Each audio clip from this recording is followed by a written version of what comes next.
Depuis quelque temps est distillée au travers les médias et réseaux sociaux une campagne de désinformation et de diabolisation contre l'opérateur économique Germain Maboué GPM sur une prétendue spoliation de la concession de la régie des voies aériennes à Lubumbashi. En effet, l'opérateur économique Germain Maboué, connu pour ses investissements dans les transports, les hydrocarbures, l'immobilier et les services, accuse par contre la régie des voies aériennes RVA Loano dans la province du Haut-Katanga d'avoir usurpé son terrain. D'après lui, la commandante Marie Omanga serait à l'origine de cette spoliation.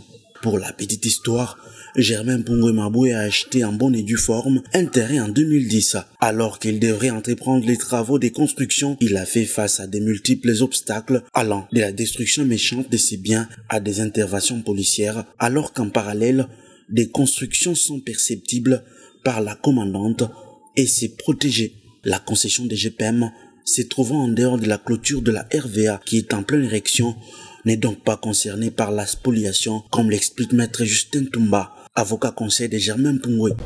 Mon client n'a jamais spolié la concession de la RVA.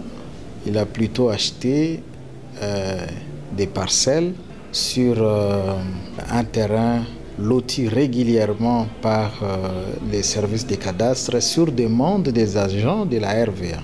Je crois que l'affaire remonte dans les années 2008 où les agents de la RVA qui se sont sentis menacés par l'occupation de Loano City, ils ont demandé à la direction centrale de la régie des voies aériennes à Kinshasa ainsi qu'au ministre des Tutelles afin que les espaces qui regorgeaient dans les limites ou les emprises de leurs parcelles du camp nord de la RVA leur soient attribués en vue d'améliorer leur situation sociale. C'est ainsi que les ministères des tutelles et la direction générale de la RVA à Kinshasa a accordé cette faveur à ceux-là qui par la suite ont saisi les services des cadastres afin que le lotissement soit fait. Et plus tard, je crois aux années 2010 et 2011, mon client a acheté à ses agents les lopins de terre qui étaient déjà lotis, qui d'ailleurs avaient déjà obtenu des titres là-dessus. Et il s'est fait obtenir jusqu'au, je crois, entre 2015 ou 2016, un certificat d'amphithéose sur la parcelle. Après analyse approfondie, il se dessine que Germain Maboué n'a aucun conflit avec la RVA, mais que sa challenger reste la commandante Marie Omanga, qui se cache derrière la régie des voies aériennes comme garde-fou sur sa concession.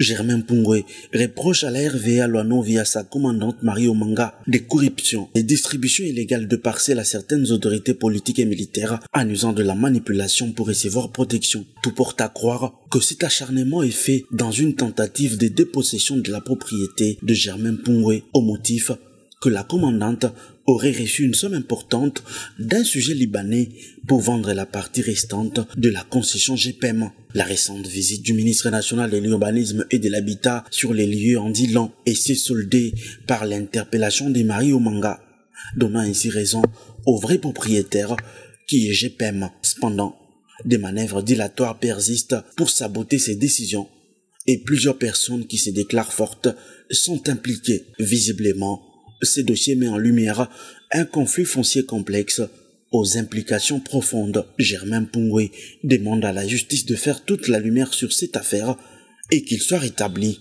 dans ses droits. La RVA, dans sa méthode manipulatrice, a réussi à donner des terrains à plusieurs autorités et elles-mêmes, les autorités de la RVA, ont des parcelles dans la parcelle de mon client. Ils sont en train de construire. Quand elles sont en train de construire, à ce moment-là, ce n'est pas une concession de la RVA. À ce moment-là, on n'appelle pas l'anti-incendie. À ce moment-là, on n'appelle pas la police. C'est quand mon client intervient pour faire des travaux de construction afin de sécuriser sa parcelle. C'est ainsi que la RVA utilise les services publics de l'État pour l'en empêcher. C'est assez clair. L'article 15, 16, 17 de la loi foncière donne la possibilité à tout propriétaire de défendre et de repousser toute menace contre son patrimoine immobilier. Et je crois que mon client, il est dans cette optique et il n'y a pas lieu de relâcher jusqu'à ce que la paix revienne. Mais il est bien entendu, si la RVA, si elle entend revenir à la raison et qu'elle ouvre un couloir d'entretien ou d'une séance de travail au cours de laquelle les personnes peuvent échanger des idées ainsi que les pièces pour harmoniser les points de vue, mon client l'accueillera de bonne foi et on aura échangé comme des citoyens. Pas comme des hors-loi où on fait la barbarie, on arrête les gens sans aucune pièce de procédure et puis on menace les personnes, on vient avec les anti-incendies pour pousser comme si c'était la police qui repoussait des menaces de la population alors que ce sont des paisibles citoyens qui sont en train de travailler. Tenez, depuis plus de 20 ans maintenant, Germain Mpungwe est un opérateur économique réputé qui a donné de l'emploi à des milliers de Congolais. Propriétaire de plusieurs entreprises, il n'a jamais fait objet d'une quelconque illégalité. Il obtient toujours ses biens en toute légalité.